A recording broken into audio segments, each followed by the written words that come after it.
Jangan tonton video ini kalau Anda masih sering kesurupan. Apa sih kesurupan itu? Kesurupan atau kerasukan adalah kata-kata yang akrab sekali kita dengar. Apalagi akhir-akhir ini, kasus kesurupan menjadi topik berita di berbagai media massa.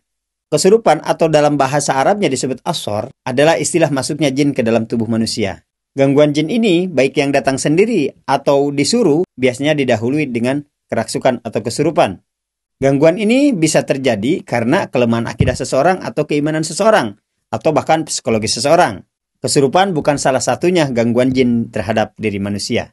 Sihir, guna-guna, pelet, santet, dan sejenisnya juga merupakan gangguan dari jin terhadap diri manusia. Walaupun kadang tidak didahului dengan kerasukan atau kesurupan. Gangguan jin jenis ini bisa menyebabkan seseorang sakit. Misalkan seperti kelumpuhan, buta, kemandulan, atau perceraian antara suami istri, dan lain sebagainya. Sehingga seorang beranggapan bahwa hal itu adalah alami terjadi. Lalu apa sih definisi kerasukan atau kesurupan itu? Dalam bahasa Arab, kesurupan diistilahkan dengan kata al-asor. Secara bahasa, asor bermakna menjatuhkan ke bawah.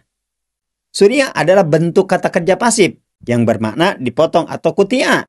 Al-musoro'ah bermakna gulat atau pergulatan yang menekankan adanya perbuatan dari dua belah pihak yang masing-masing ingin menjatuhkan lawannya. Kaitannya dengan kesurupan jin adalah adanya tindakan untuk menjatuhkan pihak lawan. Adalah adanya tindakan untuk menjatuhkan pihak yang kesurupan, yaitu manusia, yang dilakukan oleh jin sebagai pelaku utamanya. Artinya antara makna secara etimologi atau lugawi dan secara terminologi atau istilahi ada benang merah yang menghubungkan keduanya.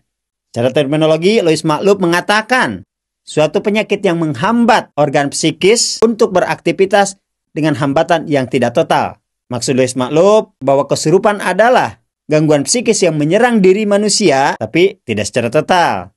Definisi ini tidak menjelaskan penyebab kesurupan atau kerasukan, tapi hanya menjelaskan akibat atau kondisi saat terjadinya kesurupan atau kerasukan. Al-asor atau kerasukan atau kesurupan menurut Syekh Wahid Abdul Salam Bali adalah ketimpangan atau ikhtilal yang menimpa akal manusia, sehingga ia tidak menyadari apa yang diucapkannya, lalu ia tidak dapat menghubungkan antara yang telah dan yang akan diucapkannya. Orang yang kerasukan akan mengalami hilang ingatan sebagai akibat dari ketimpangan pada saraf otak. Ketimpangan akal ini disertai pula dengan ketimpangan dalam gerakan sehingga ia tidak mampu mengendalikan gerakannya. Sehingga orang kesurupan itu dapat membuat orang seperti gila. Al-Amma Ahmad Al-Fuyumi menjelaskan dalam buku karangannya berjudul Al-Misbahul Munir, memakai maksud asor atau kesurupan itu adalah penyakit yang menyerupai gila. Wallahu a'lam bishawab. Semoga video ini bermanfaat. Jika video ini bermanfaat, silahkan di like dan share. Jika ada pertanyaan atau referensi lain, silahkan tulis di kolom komentar. Barakallahu fikum. Assalamualaikum warahmatullahi taala wabarakatuh.